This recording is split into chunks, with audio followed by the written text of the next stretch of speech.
When Dr. Martin Luther King said that he had a dream that children would be judged on the quality of their character, online, you can be judged on the quality of your character. Online, no one knows what color you are or what accent you speak with. Online, for the short term that we have before our kids' photos end up all in video feeds all the time, we have a few years where our kids can be who they are inside. They're not fat, they don't have pimples, they're not popular or unpopular. They are who they want to be. Unfortunately, sometimes they want to be a drunken slut on MySpace, but that's another matter.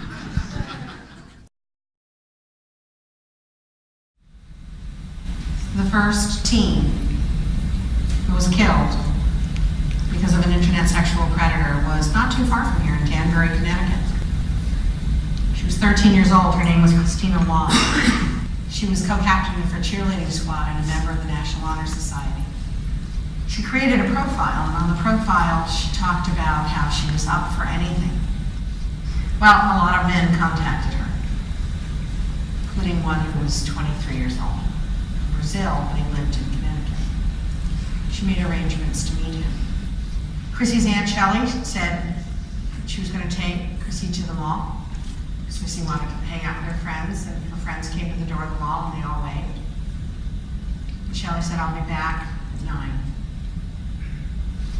She got a phone call from the chaplain telling her that Chrissy was dead. This man she had met had molested her, strangled her, dumped her body.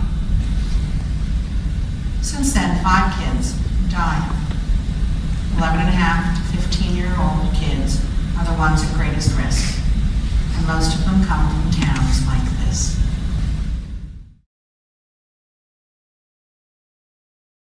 Threats. I'm going to kill you. I know how you walk home from school. We're going to come in and do whatever. Threats, now you're getting to something that may be legally actionable. If they're young enough, you're looking at juvenile delinquency laws, you may at least be able to call them up and do something. Computer attacks are legally actionable, generally at a federal level.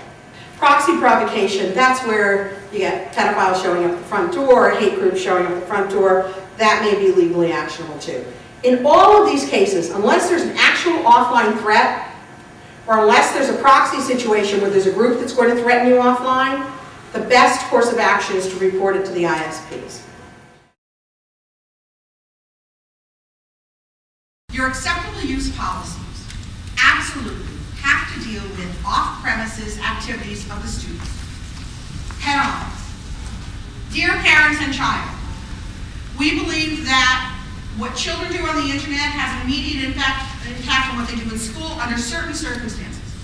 Therefore, by signing below, you consent to our being able to discipline a student for what they do off premises if it involves the name of the school, other students in the school, or anyone employed by the school or otherwise affiliated in the school, and are where it was posted as though it had occurred during the school hours using our equipment. Love and kisses.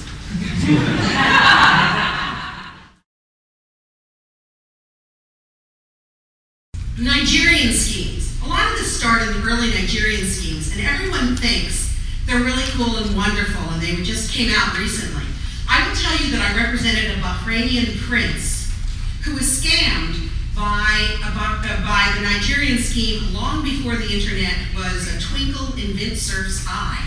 And in this, he called me and he said, "I need your help." He said, I reached out to someone and I was dealing with the brother of the president of Nigeria. Now, many of you may know the brother personally, because I get several emails from that brother now. And some from his widow and some from his son. In fact, I had no idea how many high-level people I knew in the world until I started reading my emails. Now, in the olden days, I remember one of the early phishing on AOL when I said, somebody's asking for my password, and they said, oh, we would never do that. So I was there in the early days of fraud.